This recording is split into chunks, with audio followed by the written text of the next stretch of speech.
The big problem is that close is close, but right is right. And it's the same thing to guilty versus innocent. You know when a bike has not been down when you ride it. And that's what I wanted most of all, was a bike that had not been down. Okay? I would not have bought this bike if I had known it had been wrecked, and I damn sure would not have put any money into it if I had known it had major frame damage. Here you have a guy who's a certified mechanic that doesn't detect the fact that it had major frame damage until they tried to put the side covers on the bike that I sent them, the new side covers, because they're thinking, oh, you bought cheap non-OEM side covers.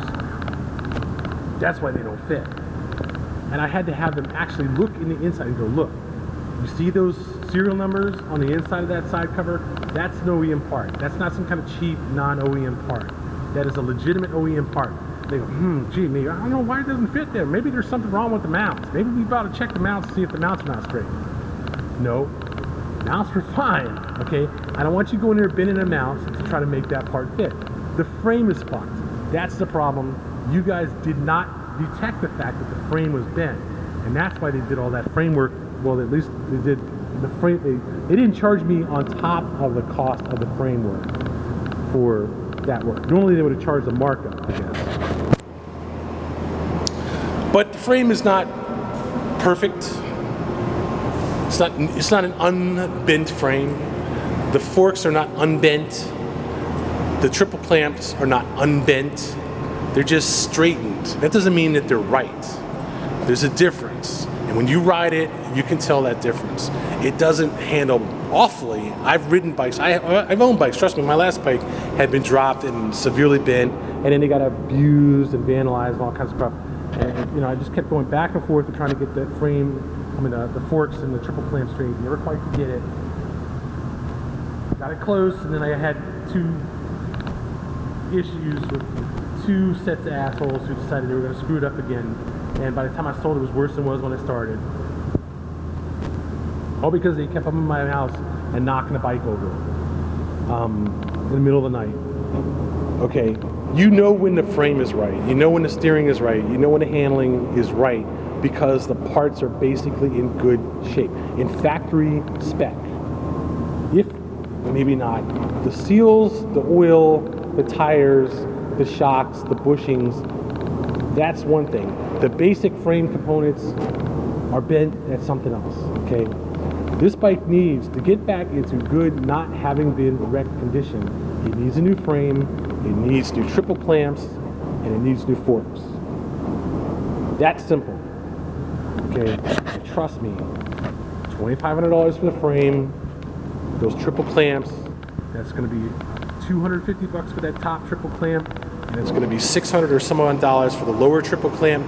It's going to be $1,500 for those fork tubes, and that's without installation. That's without pulling the old ones off. That's without taking the bike apart, and that's without putting the new ones in. Okay, so you're talking about $2,500 plus $1,000 plus another at least $1,500 for the forks. Okay, that's that's $5,000 just for those three things, plus the install. Right? Oh no, I already counted the frame install, but still. Okay, plus the install of those front components, and you're talking about 5 or 6 hours, because that's about what it costs to replace the steering head bearings. At least 5 or 6 hours at $75 an hour, probably 10 hours altogether for another $700, $750. Okay, so you're looking at $1,750 plus at least another $1,500, say about $3,000 for the front end plus $2,500 for the frame. This is why, my friend, people do not buy bikes that have been down unless they don't care that they've been down. And that's why there's such a big difference between the cost of a bike that has been down and the cost of a bike that has not been down. Okay, the cost of a bike that has not been down is still going to be less than the blue book value of that bike. It will cost twice as much as that bike is worth. to replace those parts with new OEM parts, with OEM labor. The only other option is to either write it like it is and just live with it, or you buy eBay parts and put them in yourself, or you put them in a shop and you pay full price for the labor but half price for the parts, but then you don't know the parts are in good shape. You don't know that they're straight. Okay, it's really hard to certify that the parts are straight. I'm gonna get locked in here in a minute. All right, so in any case, I got 30 minutes. In any case, so I've put $3,500 worth of work into this bike. It needs another $5 or $6 grand. Okay. Now, should I argue for the original cost of the bike at $3,500? I say yes, because the bike wasn't worth $3,500. It just wasn't. Okay. The sale was fraudulent from the beginning, so you cannot attach the value that the sale was made. So technically, I should have returned the bike and got my money back. I offered him that option. He wouldn't take it. He wouldn't do it. Okay? So that option is no longer on the table.